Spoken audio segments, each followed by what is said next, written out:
Com a Bíblia aberta, nós vamos orar nesse momento. Obrigado, Jesus, pelo rico privilégio de poder estar nesse lugar com os seus filhos, a sua noiva. Obrigado por todos que vieram e por todos que estão em casa acompanhando essa transmissão.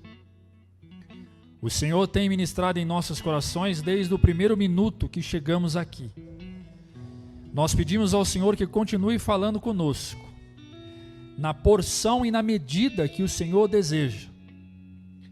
Que esta palavra possa endireitar nossas veredas, trazer para os nossos caminhos uma direção. E é assim mesmo que o Senhor faz. O Senhor está preparando a noiva, adornando, tratando, para que quando o Senhor vier, possa encontrá-la preparada para ir ao encontro com o Senhor. É por isso que nós estamos aqui. Nós estamos aqui neste exercício de aprendizado, de crescimento, de entrega, de tratamento. Louvado seja o seu nome, Pai. Amém, amém. Capítulo 1, verso 16 ao 19, nós vamos usar a NVI.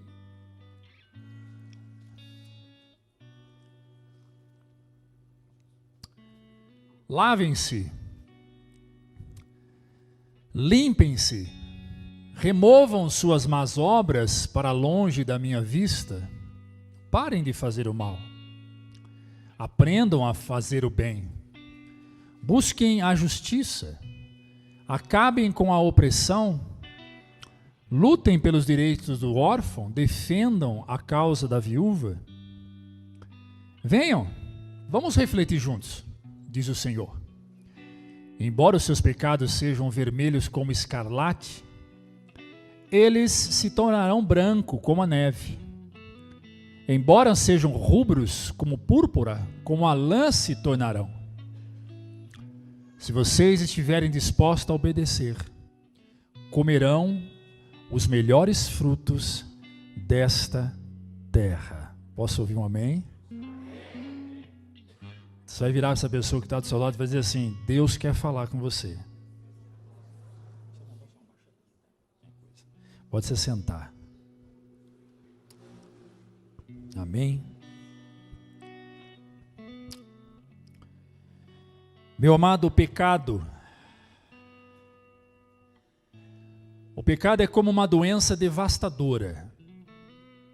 O pecado, ele atinge a cabeça e vai até os pés.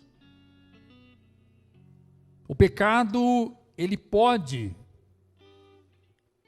ser naturalmente percebido em nossas ações diárias. Nós pecamos contra Deus por obras, nós pecamos contra Deus por pensamentos, nós pecamos contra Deus por palavras, nós pecamos contra Deus por omissão. Há um pensador que diz assim que nós somos pecadores, nós não somos, ou melhor, pecadores porque pecamos. Não. Nós pecamos porque somos pecadores. Nós herdamos uma natureza pecaminosa. Nós pecamos. E há uma grande diferença entre o pecado proposital, o pecado que eu produzo devido à minha necessidade, devido à minha ambição, devido à minha rebelião, devido à minha consciência cauterizada, engessada, enrijecida pelo mal. E há o pecado involuntário, aquele pecado que eu não quero fazer, mas faço, como diz o apóstolo Paulo. Então nós estamos diante de um livro profético,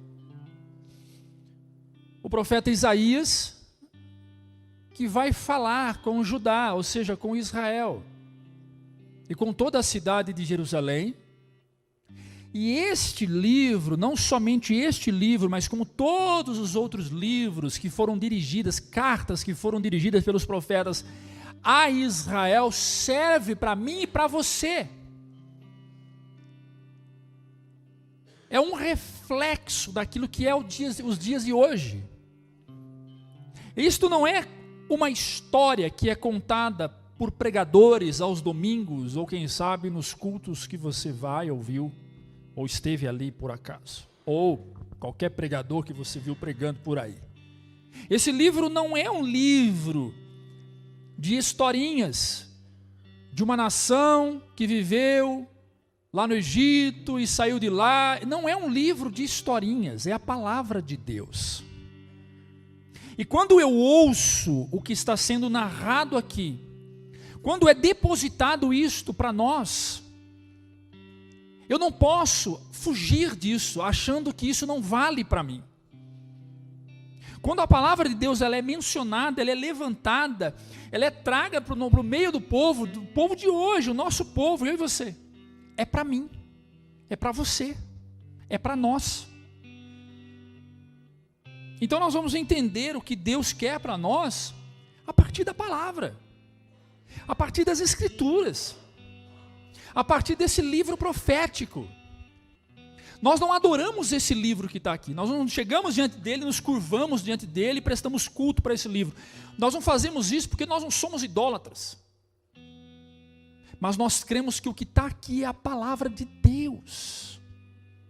Não é um conto de Monteiro Lobato, não é uma história fictícia, é a palavra de Deus. Ele quer ensinar alguma coisa comigo, os erros que esse povo cometeu, aquilo que aconteceu com aquele povo por causa dos seus erros, pode acontecer comigo também. Eu não estou livre disto. O juízo de Deus que caiu aqui pode cair sobre mim, as bênçãos de Deus que caiu aqui pode cair sobre mim também. Enfim, que fique claro isso no seu coração. O profeta Isaías, ele faz um diagnóstico da situação de Judá e Jerusalém.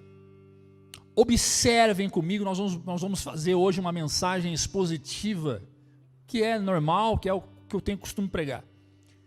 Então vamos para o texto, capítulo 1, verso 2, coloca aí, filho. Vamos lá. Ouçam os céus, escutem, ó terra, o Senhor falou. Aqui é o Senhor dizendo: criei filhos e os fiz crescer, mas eles revoltaram contra mim. Este é o retrato dos cristãos de hoje. Este é o retrato, infelizmente, da igreja de hoje. Homens e mulheres se revoltando contra Deus e indo, apostatando da fé. Há uma revolta interior, promovida por quê? Pelo quê? Pelo pecado. É sobre isso que nós vamos falar, e o tema da mensagem de hoje é um tema bem sugestivo, é um tema maravilhoso, que é a graça de Deus nos convida. E nos convida para quê? Nos convida para fazer o quê? Quando alguém se revolta contra Deus, esse ato demonstrativo, essa forma de se revoltar contra Deus, é ir e não voltar mais, é dar as costas, é romper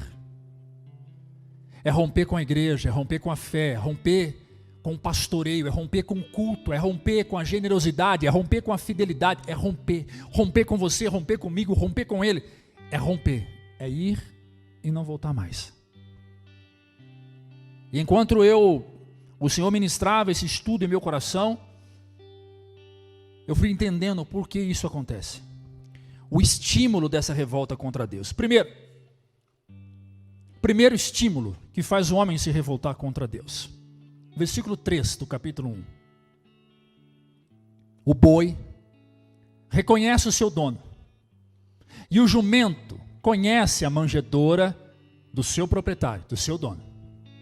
Mas Israel, mas o meu povo, nada sabe. O meu povo nada compreende. O primeiro estímulo da revolta contra Deus é a falta de sabedoria e de conhecimento, a falta de sabedoria e compreensão, ou melhor, falta de sabedoria e compreensão. Veja que neste texto o boi e o jumento, que são seres irracionais, são mais sábios do que muitas pessoas dos dias de hoje e muitas pessoas que viveram desses dias. E não é eu que estou dizendo, é a palavra que está dizendo. O boi e o jumento é capaz de ter em sabedoria uma ciência tão profunda que mesmo estando longe ele se volta ao seu dono, ele sabe quem é o seu dono. E nós, quando o apartamos, quando vamos, o porquê disso, qual o motivo disso, o que é que faz as pessoas se distanciarem, irem embora e não voltarem, se perderem, construírem para si, para eles mesmos, outros senhores. E constantemente o mundo propõe senhores. Quer um exemplo? O dinheiro é um senhor. O amor às coisas é um senhor. O teu emprego, o teu negócio é um senhor. E quando o meu coração se inclina ali, a palavra diz assim que o meu tesouro, ele existe, ele se identifica onde o meu coração está. O meu Senhor, ele é real para mim onde o meu coração está. Se o meu coração está no dinheiro, o dinheiro é meu Senhor. Se o meu coração está nas coisas, as coisas é o meu Senhor. Tem gente que ora, paga um preço, chora para não perder o emprego, mas não faz a mesma dedicação em relação ao relacionamento com Deus. É incoerente, mas é verdade. Tem gente que ora, busca Deus para não perder o esposo ou a esposa, mas não faz o mesmo em relação à sua própria intimidade com Deus, o seu próprio relacionamento com Deus. É incoerente. Ele busca a Deus por temor em perder o que tem. Ele não busca a Deus ciente que Deus deu a ele o que tem. Então a pessoa vai na igreja com medo de perder a salvação. Vai na igreja com medo de perder o emprego. Vai na igreja com medo de perder o salário. Vai na igreja com medo de perder o casamento. Obrigado. Calmou. Aleluia. Olha. Alguém dá um glória aí só para dar uma quebrada. Aí. É o que diz a palavra. Se vocês não clamarem, os ventiladores clamarão.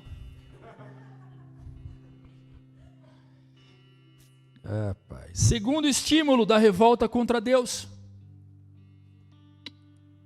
Está lá no livro de Oséias, capítulo 4, verso 6. Texto áureo para toda a escola teológica. O meu povo foi destruído por falta de conhecimento. Uma vez que vocês rejeitaram o conhecimento, eu também os rejeito. Então qual que é o estímulo para lançar fora o sujeito? Qual que é o estímulo que faz o sujeito se revoltar contra Deus? A falta de interesse em querer conhecer a Deus. A falta de interesse em querer ser sábio. Sabe a diferença entre sabedoria e inteligência? Eu vou dar um exemplo. O inteligente olha para o tomate e sabe que o tomate é uma fruta. Sim ou não? Mas o sábio não coloca o tomate na salada de fruta. Eu vou repetir. O inteligente olha para o tomate e sabe que o tomate é uma fruta. Mas o sábio olha para o tomate e não coloca o tomate na salada de fruta. Há uma diferença entre inteligência e sabedoria. Então, estímulos que faz muitas vezes nós revoltarmos contra Deus é isto. É eu aplicar todo o meu tempo em querer dominar aquilo que me gera renda, prazer nesta terra, mas não me importar com a sabedoria que vem do alto. Desprezar os ensinamentos dos profetas. Você fala assim, você pode dizer agora para mim, você que está me assistindo e vocês que estão aqui, isso é mentira. Está aí na Bíblia. Está aí na palavra. E é só olhar para a situação da igreja brasileira. Olha para a vida dos crentes de hoje, começa a olhar para a sua primeiro. Olha para a vida dos pregadores de hoje. Quando eu vou na casa de um pastor, a primeira coisa que eu faço é olhar para a estante dele. Não querem ler, não querem estudar, rifam a Bíblia, rifam as Escrituras, abre a Bíblia e fala, do, ré, mi, fá, sol, lá, si, dó aqui. Não querem se aplicar, não querem de fato pagar um preço, em dedicar um tempo a se preparar para ministrar. Não querem jejuar, não querem orar, não querem cantar, querem só comer. Alguém tem que entregar pronto. A nação brasileira é uma nação muito acomodada. Tudo tem que ser pronto. Tudo tem que estar pronto.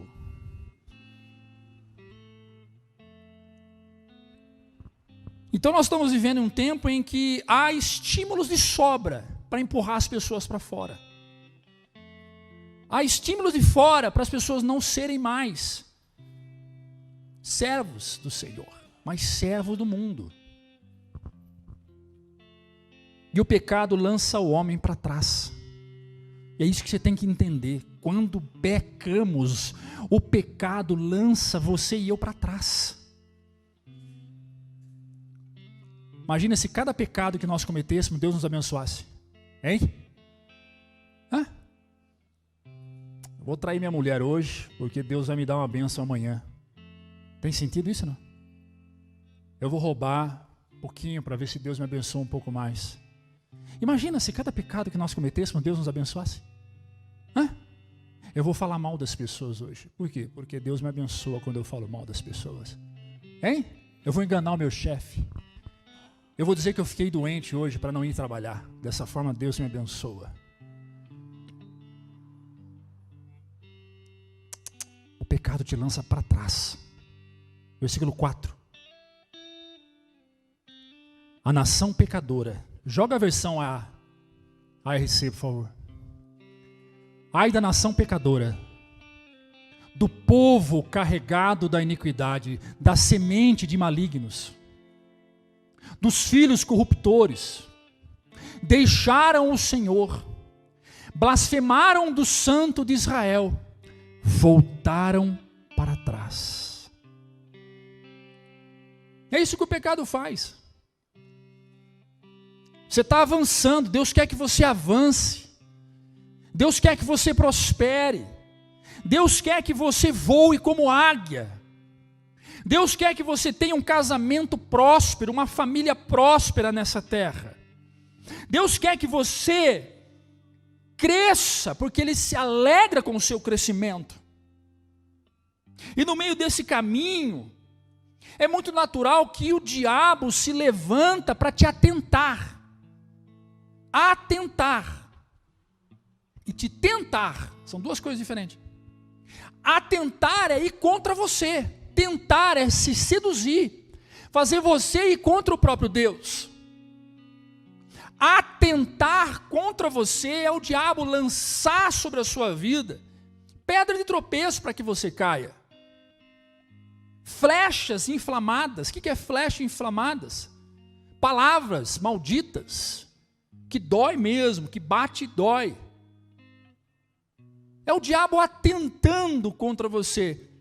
E a segunda coisa que ele faz é ele vai tentar você, ou seja, ele vai provar você, vai colocar na sua frente tudo aquilo que ele sabe que vai afastar você de Deus. Então o que Deus quer que você faça é mantenha em santidade, porque o desejo de Deus é que você cresça, que você prospere, que seu casamento seja uma bênção, e que você siga fiel até o final, até o último dia. Só que no meio desse percurso, vacilamos. Vacilamos por quê, pastor? Porque tiramos o olho da cruz e começamos a olhar para aquilo que está em nossa volta. É muito impressionante quando eu observo algumas questões, e aí depois que eu termino de observar, eu avalio aquilo que eu observei e dou uma resposta àquilo. Eu digo sobre aquilo. E normalmente essas respostas vêm sempre para me prejudicar, sempre para me ferir. Aí o Espírito de Deus fala assim: para de observar, olhe para mim, olhe para a cruz, porque são exatamente as nossas observações capazes de nos afastar do Senhor. Eu já contei essa história, vou contar novamente. Um jovem chegou para um pastor e disse: pastor, eu quero sair da igreja, não quero mais fazer parte desse movimento, não quero mais servir a Deus desta forma, porque dentro da igreja existem muitas pessoas falsas, medíocres, fofoqueiros, a começar do altar, até chegar lá na porta. Aí o pastor disse: eu concordo com você, realmente tem mesmo, mas eu quero fazer um desafio com você. Eu quero fazer um desafio com você. Se você vencer esse desafio, você vai embora daqui debaixo das minhas bênçãos. Você crê que eu posso te abençoar? Ele falou: creio, pastor. Então você vai embora debaixo das minhas bênçãos. Ele pegou, encheu um copo da água até a boca, mas encheu até a boca e colocou um papel embaixo. E deu para o menino segurar. Mas estava quase transbordando e colocou um papel seco embaixo. Ele falou para o menino: dá uma volta, uma só, em torno da igreja. Se não cair uma gota d'água, você está liberado. Você vai debaixo de bênção. Agora, se cair gota d'água no papel, você não tem minha bênção, não. Ele fala: pastor, mas isso é fácil, velho. Catou o copo, segurou o copo firme e saiu só aqui, ó, devagarzinho, ó, passinho só aqui. No passinho, né? Só aqui, ó, olhando pro copo, ó, e o papel seco, ó. 2 horas depois ele chega, feliz. Pastor, não caiu uma gota, dá uma olhada aqui. Pastor, tá vendo? Realmente não caiu uma gota. E ficou aquele silêncio. Falei: e aí, pastor, posso ir? Ele falou: calma. Se a sua vida com Deus fosse igual a esse exercício que você teve hoje, você observou que não caiu uma gota d'água porque você ficou focado no copo? Que você não olhou para a direita nem para a esquerda, você não prestou atenção em nada que tirasse a sua atenção, só foi o copo? Ele falou: sim.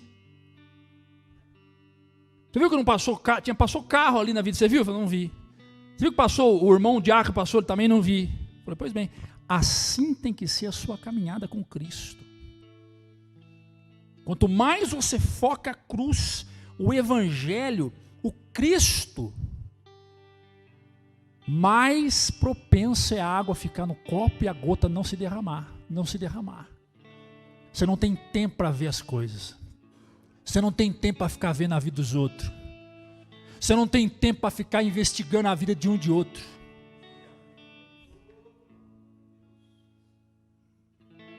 O pecado lança o homem para trás. Não vem com esse papo de dizer para mim: é Deus que me julga e a Bíblia que me julga, eu faço o que eu quero da minha vida.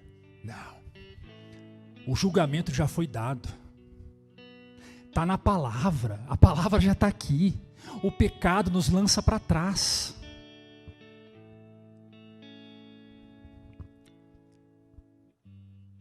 E aí, quando nós somos lançados para trás, Isso chama apostasia.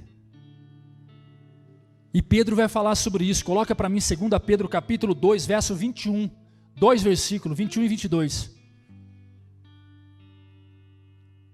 Porque melhor lhes fora não conhecerem o caminho da justiça, do que conhecendo e desviar-se do santo mandamento que lhes fora dado. Deste modo sobreveio-lhes o que por um verdadeiro provérbio que diz: o cão voltou ao seu próprio vômito, a porca lavada ao esponjadouro da lama. Voltar para trás é voltar para a lama. Voltar para trás é voltar para o vômito. O Senhor quer que você prossiga. O pecado quer trazer você para trás, mas a santidade quer empurrar você para frente. Aleluias. Santidade é aprender a dizer não. Santidade é você olhar para o mal e dizer: eu não quero, vamos continuar.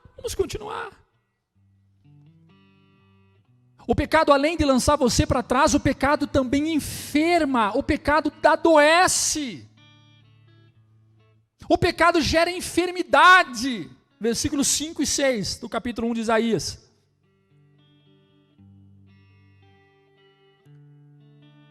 Porque sereis ainda castigado. Pode pôr a NVI agora.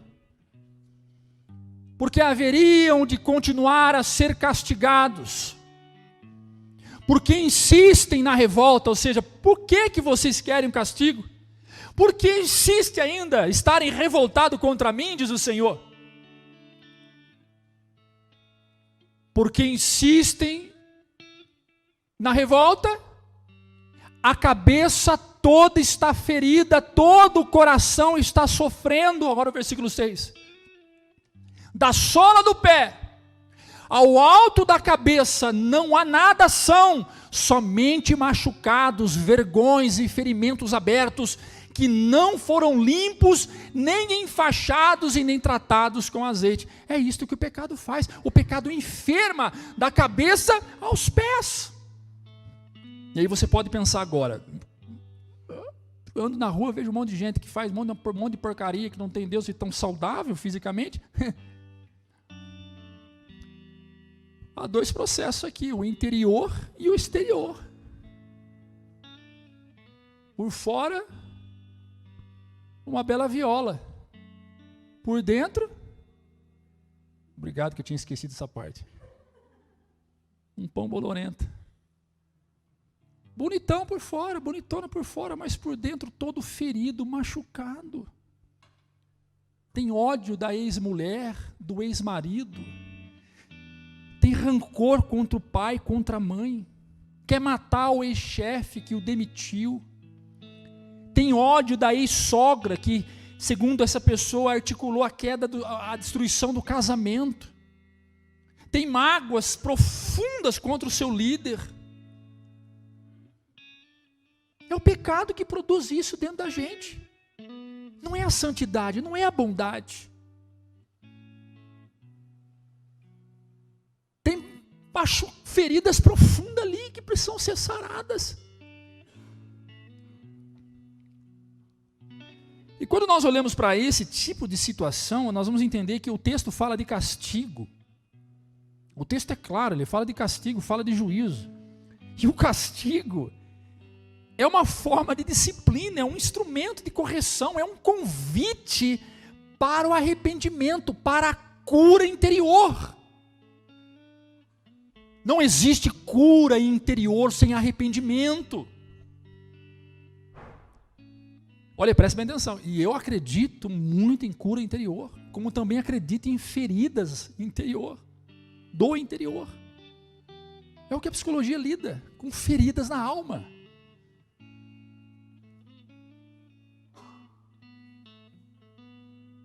Tem pessoas que não suportam ouvir uma narrativa do seu fracasso. Ela não consegue suportar a narrativa do seu próprio fracasso. Ela começa a chorar. Porque ainda está ferido, machucado, todo contristado por dentro, está todo moído por dentro. Paulo vai contar do seu fracasso. Por 3 vezes no livro de Atos, a narrativa de Paulo é: outrora eu estava na condição de perseguidor. Eu estava no apedrejamento. Eu estava participando do apedrejamento de um dos servos do Senhor, o primeiro discípulo, o primeiro diácono da igreja. Estava lá. Estevão, obrigado, filho. E ele não contava com muito orgulho, não, mas não doía em Paulo mais, porque ele estava curado. Deus nos convida a olhar para todas essas feridas e entender por que dói. Por que ainda dói? Está algo doendo ainda aí? Tem algo que te incomoda ainda aí? Sabe aquela incapacidade de perdoar? Sabe aquela incapacidade de liberar perdão para o ofensor? E a sua narrativa, escute bem, a sua narrativa, por mais intelectual que você seja, por mais provisor na linguagem, por mais que seja bonita a sua justificativa, o seu coração dita como está a sua alma. A incapacidade de perdoar revela que o pecado te feriu e que a ferida está aberta.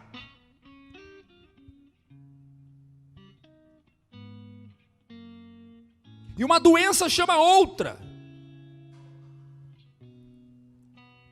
Uma doença chama outra. Pastor Ricardo, eu acordei essa semana com uma dor nesse pé, mais forte, embaixo do pé. E aí subiu para a coxa da perna. É como se a doença, ela se transportasse, ela se locomovesse ao longo do corpo. Uma ferida abre outra ferida, que abre outra ferida. É impressionante o que o pecado faz no coração e na vida do homem e da mulher. Incrível que pareça, as crianças já estão nascendo com feridas que foram colocadas pelos seus pais. O menino nem nasceu direito, está saindo da barriga da mãe. E a mãe está dizendo: essa peste, eu vou evitar usar palavras pesadas, essa peste aqui que veio para atrapalhar a minha vida, essa porcaria, eu não quero isso aqui. E o menino cresce ouvindo: sai daqui, ô diabo, sai daqui, moleque, vai infernar a vida de outro, mas que moleque. E as feridas estão sendo abertas constantemente. Deus vai usar de disciplina para sarar essas feridas. Sabe qual é a disciplina de Deus? Sabe qual é? É chegar nessa ferida e cutucar. Quando ela estiver acomodada, quietinha. Já viu? Já percebeu isso? Quando você não rela a mão no machucado, você deixa ele, para sua mente já... Parece não, é verdade. A mente se desliga da ferida, você para de sentir dor. Quando você menos esperar, vem o Senhor e cutuca a ferida. E começa a doer de novo. Esse sofrimento é um convite do Senhor dizendo: enquanto você não voltar para mim, vai continuar doendo, porque eu sou o único capaz de curar a sua ferida. O diabo não perde tempo para lembrar que você tem ferida, não, ele abre novas. O Senhor lembra você. O Senhor lembra que falta um perdão lá para sua sogra, para o seu sogro, para o seu cunhado, que falta um perdão para o teu pai. O Senhor lembra você. O Espírito de Deus lembra você aonde você tem que ir mediante a dor. O Espírito lembra. O diabo não. O diabo não faz questão de lembrar, não. A questão do diabo é abrir outras feridas. É fazer você tropicar e ralar o joelho novamente, pisar em cima de um prego. Quem está entendendo diz amém.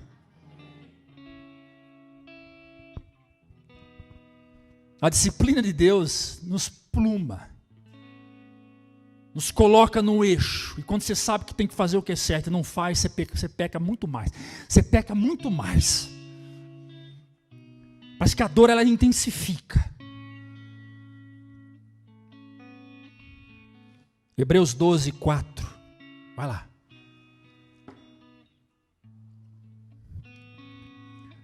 Veja. Na luta contra o pecado, vocês ainda não resistiram até o ponto de derramar o próprio sangue. Continua. Vocês esqueceram da palavra de ânimo, que ele dirige a vocês como filhos. Meu filho, não despreze a disciplina do Senhor, nem se magoe com a sua repreensão. Eu vou fazer uma pausa aqui.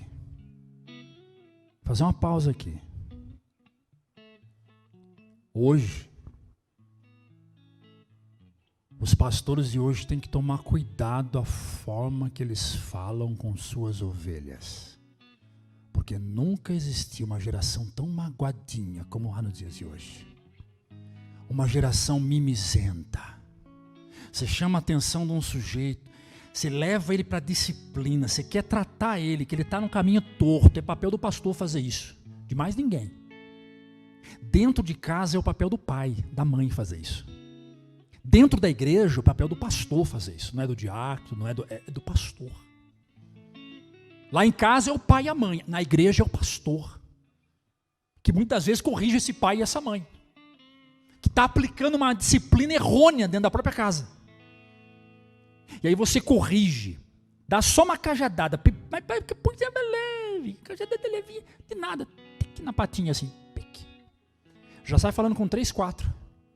Que o pastor chamou minha atenção, que o pastor falou isso, que o pastor falou aquilo, porque eu não gostei, porque isso, porque ele não conhece a minha vida, porque não sabe.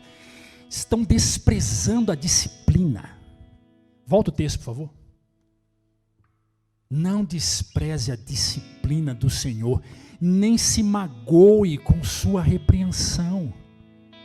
Continua. Pois o Senhor disciplina quem ama. Ao castigo. E castiga todo aquele a quem aceita como filho. Entenda, o papai e a mamãe, quando te advertia na sua infância, lembra disso os mais velhinhos? Que vocês não gostavam, eu estou ensinando isso para minhas filhas, para a Joana e para a Roberta. Eu sempre estou ensinando isso, é duro às vezes, dói às vezes, mas é para o seu bem.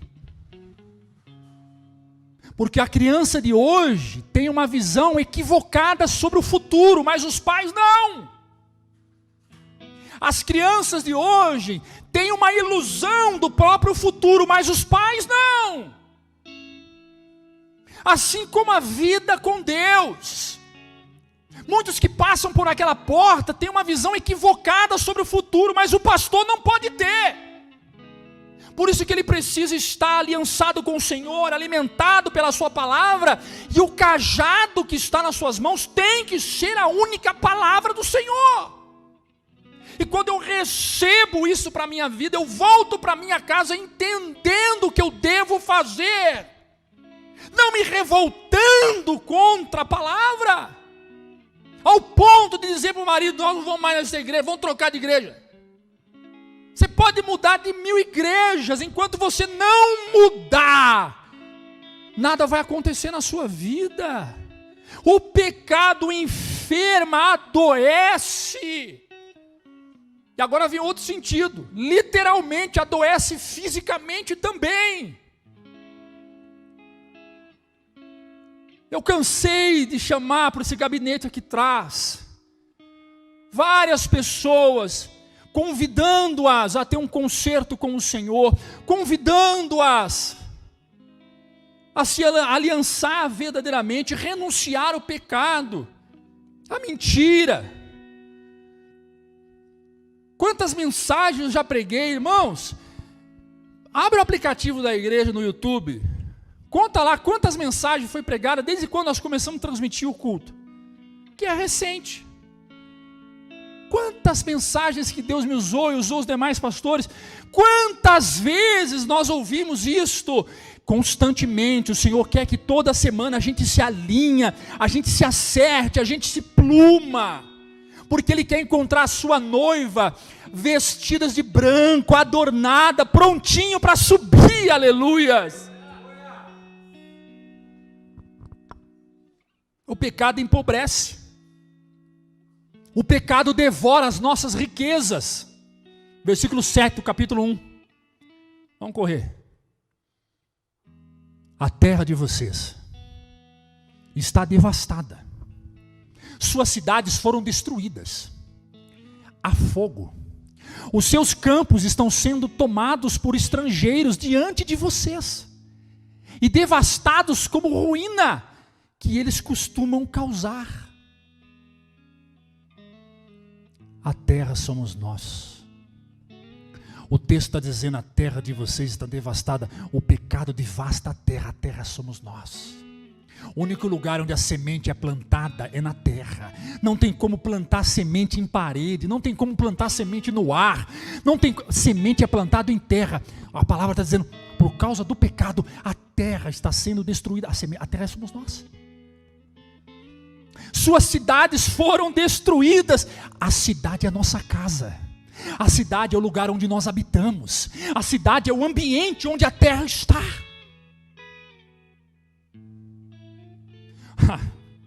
Os campos estão sendo tomados. O campo é a nossa produção, é tudo que nós fazemos, é as nossas riquezas, é os nossos bens, é os nossos frutos, sejam eles materiais, como também emocionais, como também espirituais. Primeiro, terra somos. Amém ou não? Cidade é o nosso campo, ou melhor, cidade é a nossa casa. O campo é tudo que produzimos.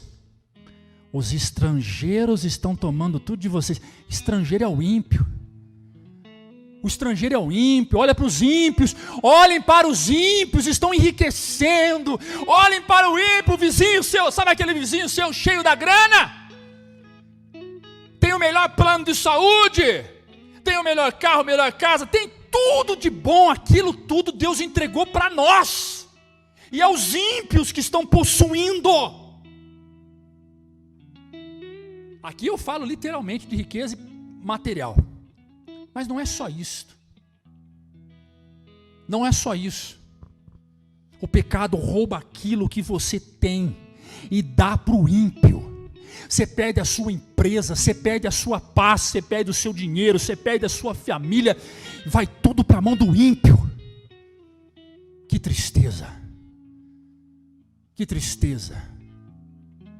Você passar em frente ao seu negócio e olhar e falar: isso aqui foi meu, agora é de um ímpio. Você passar a ver o seu filho casado com uma ímpia, uma mulher endemoniada que só faz inferno na família toda, você fala: que tristeza. O meu fruto foi dado ao ímpio.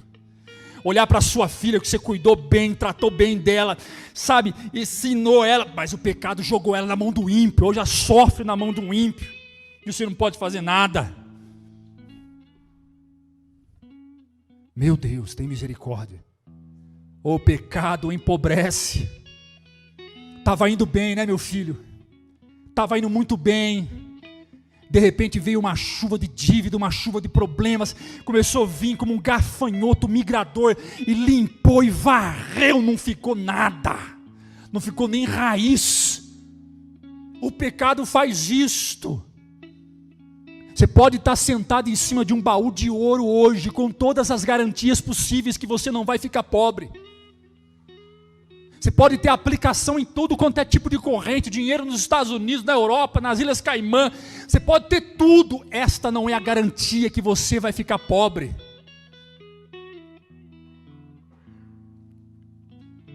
É só pecar. Peca. Começa a agir contra a vontade de Deus. Começa a caminhar por caminhos tortuosos, que você vai ver o que o diabo faz. Ele leva tudo. Além das riquezas, aquilo que a gente tem mais de precioso, a paz, a comunhão. E aí vem no lugar da paz a guerra, vem no lugar da comunhão a desordem, a intriga, a briga.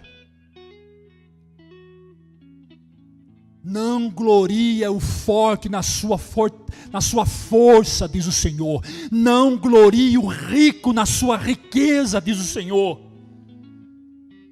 Pois eu abato quem é soberbo. Eu derrubo quem está de pé. Quem se sente alto demais. Eu conheço a história de um pastor, foi nosso pastor. Minha mãe está aí, ela é prova disso. Não vou citar o nome por questão de ética. Do interior de São Paulo. Meu irmão conheceu também.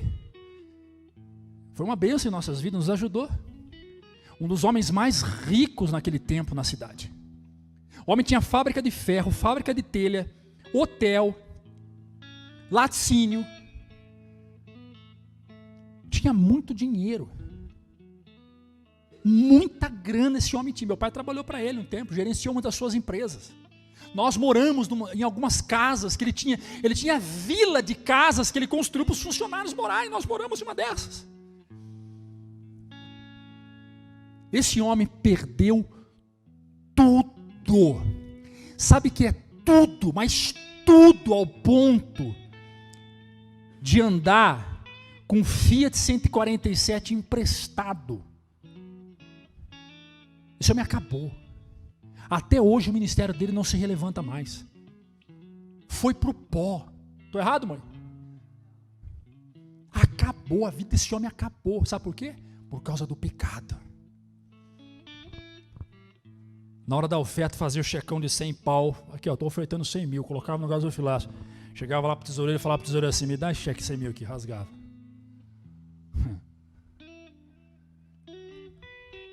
Fora um monte de outra coisa. Um monte de coisa que eu não sei. Não estou aqui para julgar. O pecado empobrece. O pecado devora as riquezas.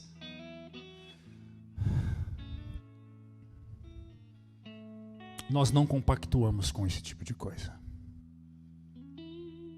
Eu tenho visto alguns jovens da nossa igreja, algumas pessoas frequentando baladas, indo em shows do mundão afora. Você faz o que você quiser da sua vida, eu não sou seu dono. O dia que você for para esses lugares e começar lá no meio, louvar ao Senhor, adorar ao Senhor, exaltar ao Senhor, engrandecer ao Senhor, eu vou com você. Nós vamos juntos. A Bíblia diz que a luz tem que brilhar no meio das trevas. E o sal foi feito para temperar. Sal ínsipido não serve para nada. Nós não podemos compactuar com esse mundo. Pastor, mas o que é uma música? O que é um sertanejo? O que é um rock? O que é um pop? Todos que estão ali não estão ali por causa do Senhor. Todos que estão ali com um único propósito: cultuar ao homem. Tome cuidado para onde você vai. Fornicação. Tome cuidado. O meu trabalho como pastor é ensinar. O seu é reter aquilo que foi ensinado e aplicar. Por isso que eu prego a palavra, não falo nada de mim. Eu prego as Escrituras. Se você não concorda com as Escrituras, muda de religião, meu filho. Porque a palavra diz assim: dura coisa é recalcitar contra os agrilhões. É difícil ficar discutindo com isso aqui, você vai se machucar. Cada vez que você dá um puxão, a corrente que está no teu pé te machuca. Nós somos escravos do Senhor. O pecado empobrece. Cuida da sua família, cuida dos seus filhos, cuida da sua casa, cuida da sua renda, cuida dos seus negócios, porque o pecado empobrece. Pastor, estou proibido então dentro dessas festas todas, meu querido, escuta bem, presta atenção, olha aqui para mim, você que está me assistindo aqui. Tudo me é lícito, mas nem tudo me convém. Se há licitude, vai. Ué. Se há licitude, vai, meu filho. Tudo me é lícito, mas em tudo me convém.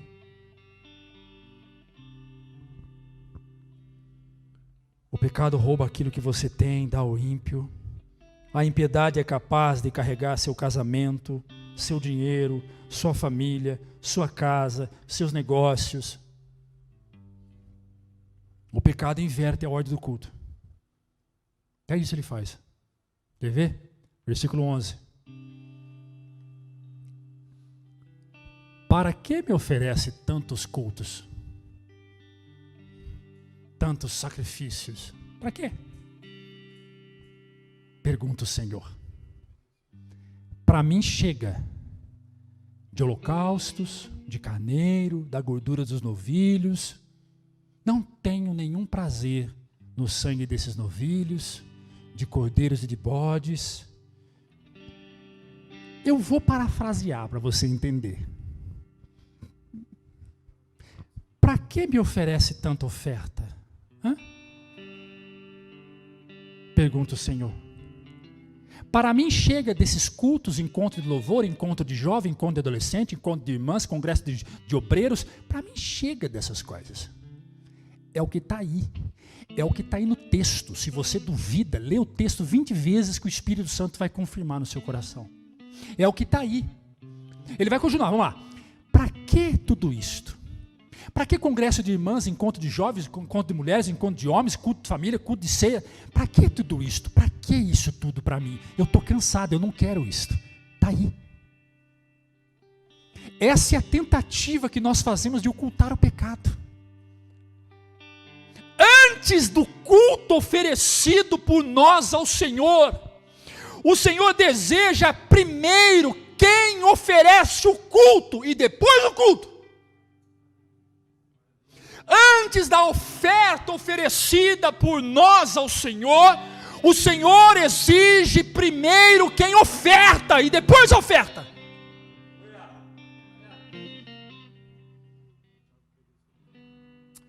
Só uma explicação rápida. Quando eu dou essa entonada, não é porque eu estou com raiva. Não é porque eu estou sendo estúpido com raiva. Não, seja espiritual. Assista o culto como homem espiritual, pelo menos uma vez na sua vida, em nome de Jesus. É o que Deus manda dizer aqui para alguém. Seja espiritual. O Senhor está invocando o seu poder, e o poder de Deus não é nuvem. O poder de Deus é terremoto.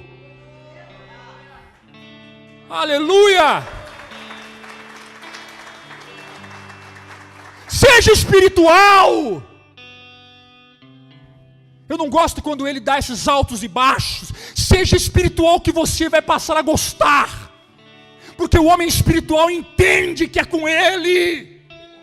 A mulher espiritual sentada no sofá agora diz: ei, glória, fala mesmo, Senhor. Mesmo estando em casa, assistindo pelo telão, pelo celular, ela está dizendo: ei, glória, vai falando, Deus, bate aqui, precisa de ser lapidado aqui, Senhor, é comigo, Senhor. Seja espiritual.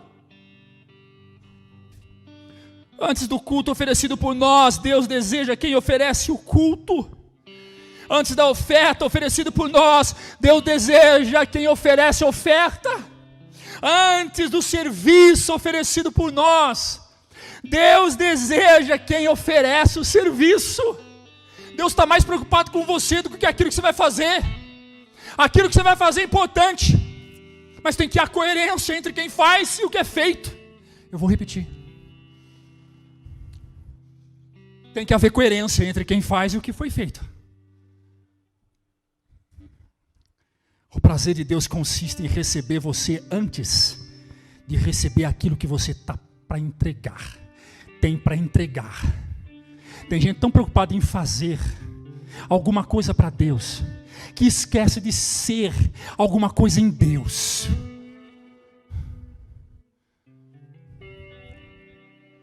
Aquilo que você deseja dar a Deus, é necessário ter coerência sobre aquilo que você é para Deus. Você pode ganhar meu coração fazendo tudo que você puder fazer. Vou ficar feliz. Mas será que você está ganhando Deus? Será que você está ganhando o coração de Deus? Porque Deus sonda o insondável.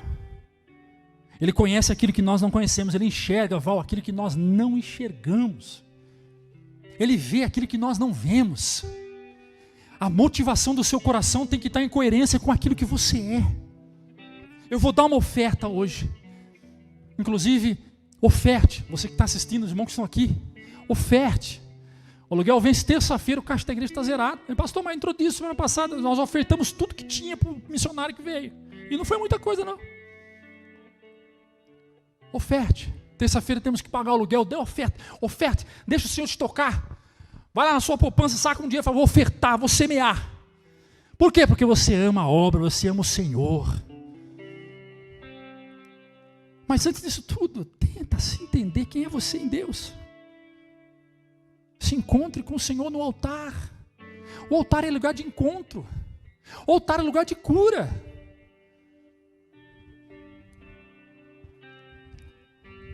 O pecado impede Deus de receber os nossos cultos.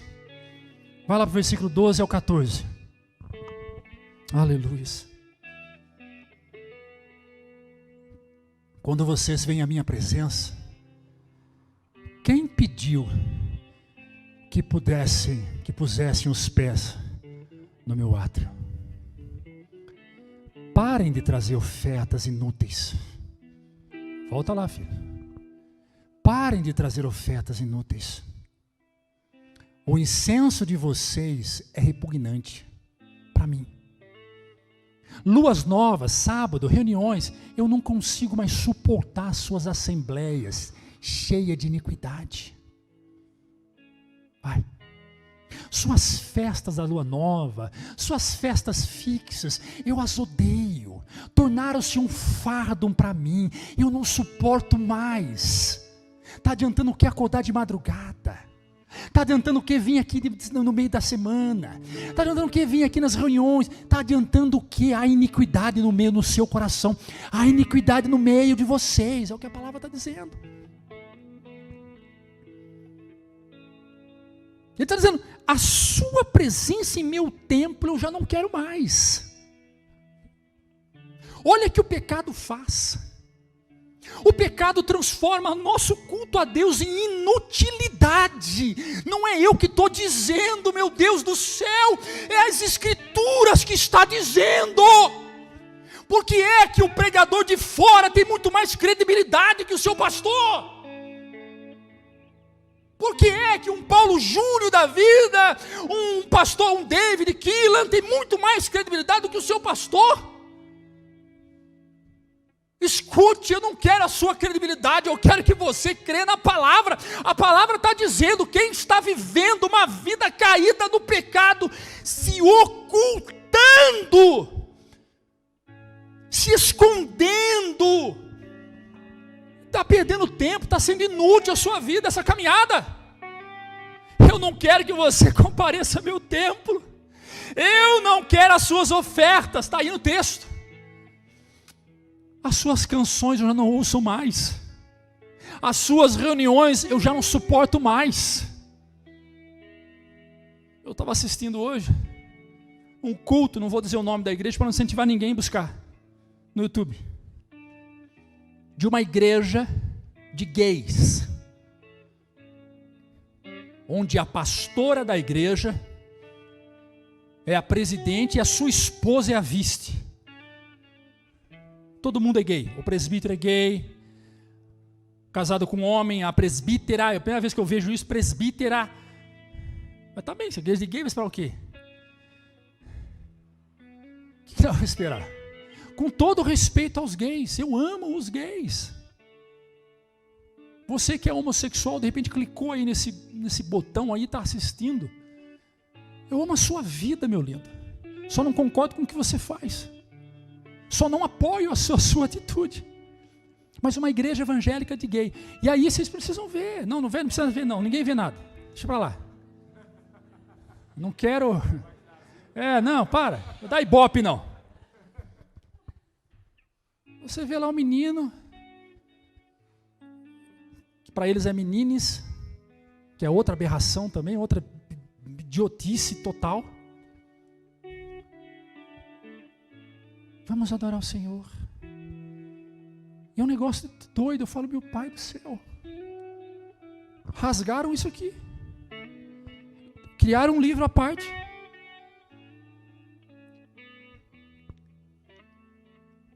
Deus não se compactua com o pecado.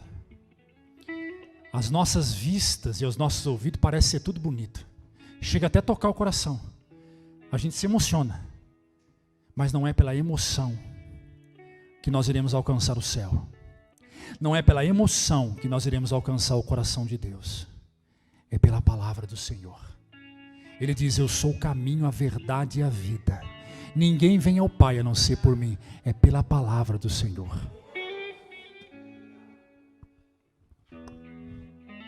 O pecado impede Deus de ouvir nossas orações. Versículo 15. Vai lá. Quando vocês estenderem as mãos em oração, esconderei de vocês os meus olhos. Mesmo que multipliquem suas orações, eu não a escutarei. Suas mãos estão cheias de sangue. Pastor, o que é esse sangue? Pecado. Aí alguém pode dizer, mas nós pecamos todos os dias. Eu já expliquei lá atrás da mensagem. Depois você volta. Tem um botão aí que você puxa lá para trás.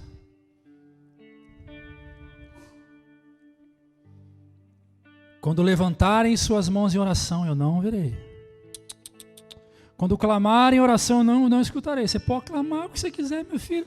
Você pode ir para o monte, você pode ir na Assembleia de Deus, na reunião de oração, que lá é reteté, do fogo puro. Você pode ir na Deus e Amor, que tem um povo que ora muito, é o povo de Deus e Amor, louvado seja Deus por isso. Você pode vir aqui na reunião de quinta-feira, você pode. Deus não vai ouvir, e não é eu que estou dizendo, é a palavra. Não vai. Por quê? Porque as minhas mãos são sujas de sangue.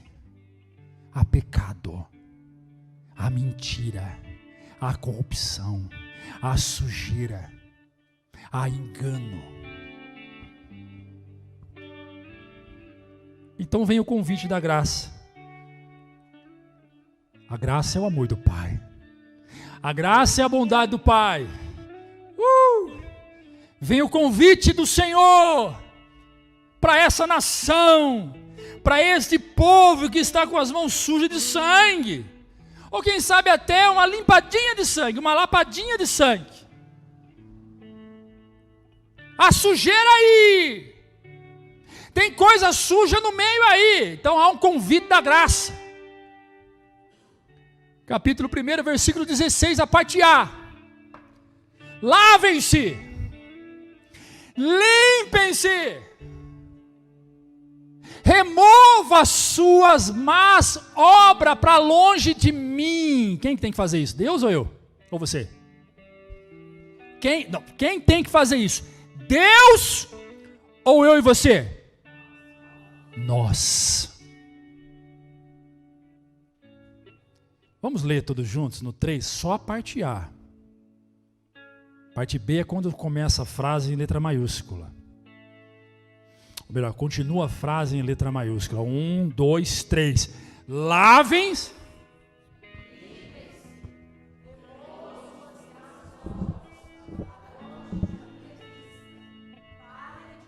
Não, tá vendo? Já pularam para a frase seguinte, era só a parte A, mas amém. Eu amo vocês, vocês fazem além do que são vocês pedem, vocês são servos úteis. Úteis, faz além. Lavem-se. É uma ordem imperativa. Ele não está dizendo, fique aí que eu vou te limpar. Ele está dizendo assim, ei, você mesmo. Ei, vocês aí. Pois bem, libera perdão. Perdoa. Ei, cai fora disso.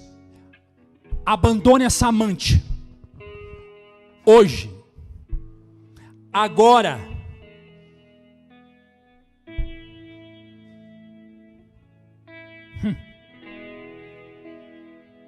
Pega o telefone e liga para ela. A partir de hoje, não me ligue mais, não espere que eu vá atrás de você.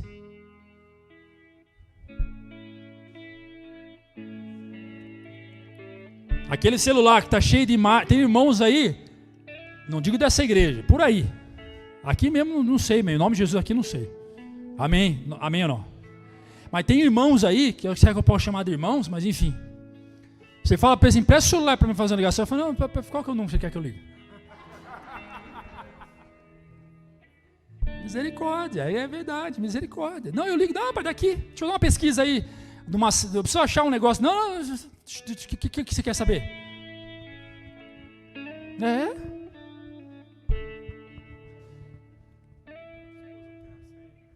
Esposa não tem senha, tem medo da esposa pegar a senha, o celular.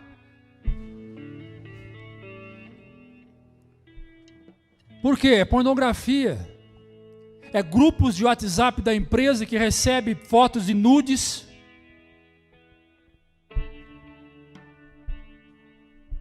E está tudo certo para esse cidadão, está tudo bem.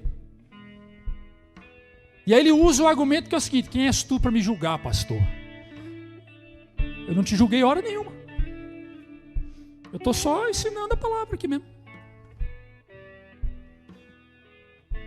Lavem-se, limpem-se. Literalmente mesmo, pega o que está sujo e joga fora. Um dia eu pisei no brejo com uma meia novinha que eu tinha branca. A Sueli foi lavar, passou que boa, passou sabão em pó, passou uma pancada. Estava lá ainda a bendita do brejo, do vermelho, barro, não saía de jeito nenhum. Eu tinha duas opções. Usava a meia daquele jeito e jogava fora. Aí eu pensei comigo, se um dia eu sofrer um acidente na rua, alguém me roubar, sei lá, fizer qualquer coisa, tomar meu tênis e eu ficar sem meia. Só de meia. As pessoas falavam, nossa, olha o pé desse homem, tudo sujo, usa meia suja, olha aí. Eu falei, não quero isso não. Vai saber, né? Aí joguei a meia fora. Lavem-se, purifiquem-se. Salmo 51, verso 7 diz assim. Salmo 51, verso 7. Purifique-me. Purifica-me. O salmista falando para o Senhor. Purifica-me com hisopo. Hisopo é uma planta. É uma planta que eles usavam para se banhar, para se limpar. Uma planta, enfim, é uma erva. E ficarei puro. Lava-me, mais branco do que a neve serei. Aleluia. Você pode dar um aplauso ao Senhor Jesus? Ezequiel 36, 25. Ezequiel 36, 25.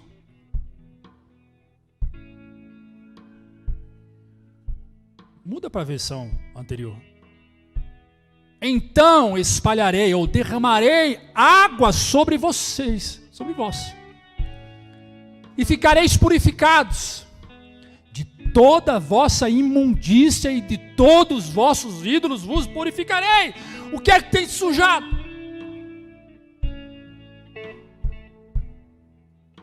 O Senhor faz um convite hoje para a gente lavar as nossas vestes. Há um convite para nós lavarmos nossas vestes. Apocalipse capítulo 22, verso 14. Bem-aventurados aqueles que lavam suas vestes no sangue do Cordeiro. Por que, pastor? Porque somente assim eu terei o direito à árvore da vida e poderei entrar na cidade celestial pelas portas. Ele convida. Aí vem o passo desse convite. Volta lá no versículo 16, agora a parte B. Nós vamos ler a parte B e o versículo 17. A parte B. Capítulo 1, verso 16, parte B. Lavai vossos pés, tirai a maldade de vossos atos diante de vós. Não, volta a versão NVI. Lavem-se, limpem-se, removam suas más obras para longe da minha vista. Ok, agora veja. Parem de fazer o mal. Versículo 17. aprenda a fazer o bem. Tá difícil, é? Pare de fofocar. Aprenda a guardar a língua dentro da boca. Pare de falar mal da vida dos outros. Vai cuidar da sua vida. Pare de se intrometer naquilo que você não foi chamado. Cuide das suas coisas. Pare de enganar. Pare de roubar. Pare com o vício da pornografia. Pare de fazer o que é mal e faça o que é bem. É o que está dizendo a palavra. E aí, ele faz esse convite. Pare de fazer o mal, aprenda a fazer o bem. Eu convido a vocês a serem justos. Eu convido vocês a acabarem com a opressão. Olha lá, ó. Acabem com a opressão. Ah, meus filhos, o que tem de mãe que oprime filho, o que tem de filho que oprime mãe, o que tem de pai que oprime esposo, que oprime esposa, e vice-versa. O que tem de pastor que oprime igreja, o que tem de líder que oprime liderado. O Senhor está dizendo, para! O que tem de chefe que oprime seu subalterno. Porque é uma diferença entre autoridade e chefe. O chefe, ele tem poder. Ele exerce poder, e por causa do poder as pessoas os respeitam, entre aspas. Teme, entre aspas. Já o líder de sucesso tem autoridade, e a autoridade você não impõe, você recebe. Poder você impõe. Então veja no versículo 18, nós vamos encerrar. As crianças quietinhas agora, nós vamos encerrar. Venham. Amém ou não? Psst. Amém ou não? Estão comigo aqui, amém ou não? Nós vamos encerrar. Venham, vamos refletir juntos, diz o Senhor. Venham, vamos refletir juntos, diz o Senhor. Embora os seus pecados sejam vermelhos como escarlate, eles se tornarão brancos como a neve. Embora sejam rubros como púrpura, como a lã os tornarei. O que o Senhor está dizendo? Vamos refletir. Não importa a intensidade dos seus pecados. Quando você decide não pecar mais, o Senhor transforma aquilo que está sujo em puro.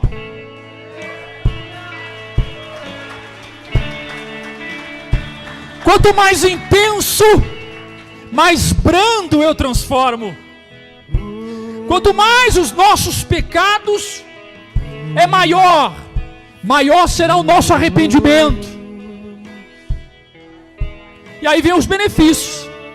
Se coloque de pé aplaudindo ao Senhor. Aí vem os benefícios. Versículo 19. Aqui comigo. Psst. Baixinho aqui. Para encerrar. Então eu entendo que eu preciso abrir mão de muita coisa na minha vida. Eu entendo que eu tenho que me arrepender mesmo. Todo dia. Todo dia. Hoje é dia de arrependimento. E aí vem o benefício. Se vocês estiverem dispostos a obedecer, comerão os melhores frutos desta terra. Prosperidade vem com obediência. Prosperidade vem com obediência. Em nome de Jesus, seja limpo, seja purificado. Em nome de Jesus, aplauda ao Senhor Jesus.